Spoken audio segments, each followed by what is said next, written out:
The Gospel of John, chapter 19. Then Pilate therefore took Jesus and scourged him.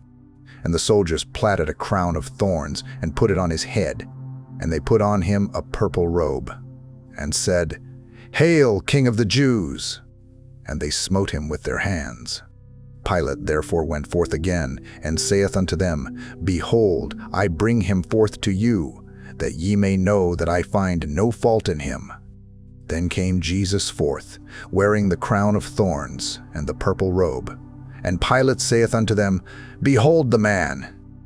When the chief priests therefore and officers saw him, they cried out, saying, Crucify him, crucify him. Pilate saith unto them, Take ye him, and crucify him, for I find no fault in him. The Jews answered him, We have a law, and by our law he ought to die, because he made himself the Son of God.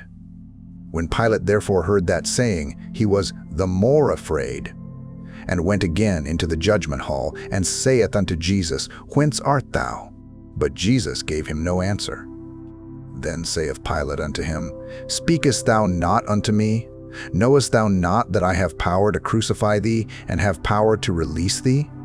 Jesus answered, Thou couldst have no power at all against me, except it were given thee from above. Therefore he that delivered me unto thee hath the greater sin.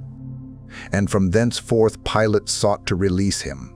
But the Jews cried out, saying, If thou let this man go, thou art not Caesar's friend. Whosoever maketh himself a king speaketh against Caesar.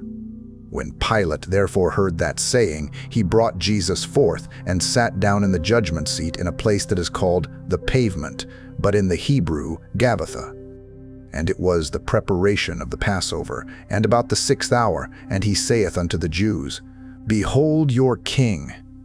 But they cried out, Away with him, crucify him. Pilate saith unto them, Shall I crucify your king?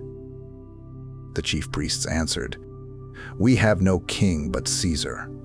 Then delivered he him therefore unto them to be crucified. And they took Jesus, and led him away.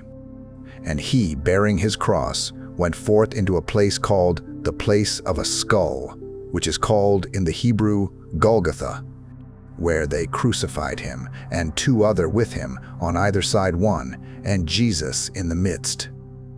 And Pilate wrote a title, and put it on the cross, and the writing was, Jesus of Nazareth, the King of the Jews.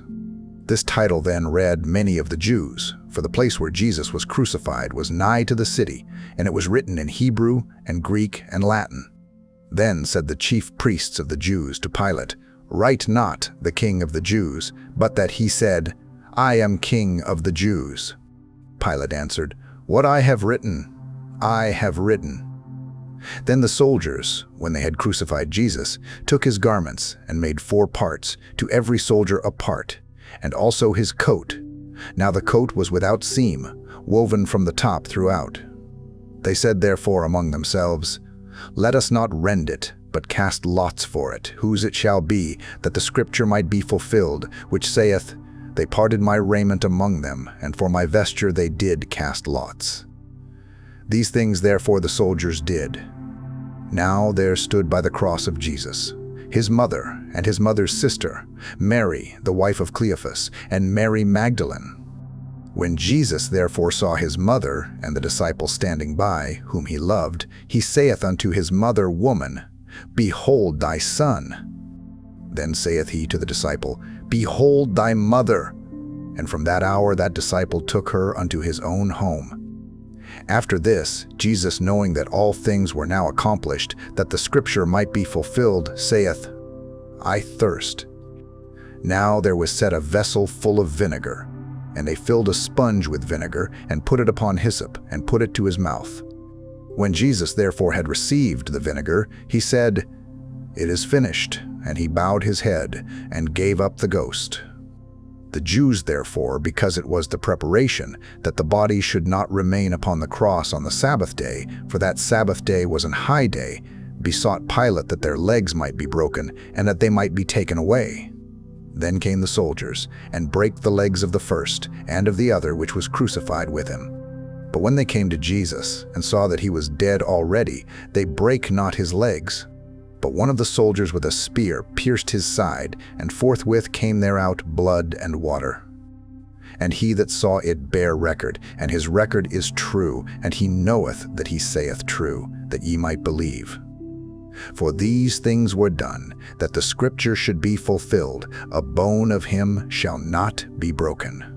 And again another scripture saith, they shall look on him whom they pierced. And after this, Joseph of Arimathea, being a disciple of Jesus, but secretly for fear of the Jews, besought Pilate that he might take away the body of Jesus, and Pilate gave him leave. He came therefore, and took the body of Jesus.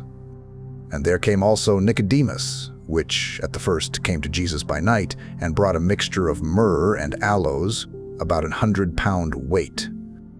Then took they the body of Jesus, and wound it in linen clothes with the spices, as the manner of the Jews is to bury.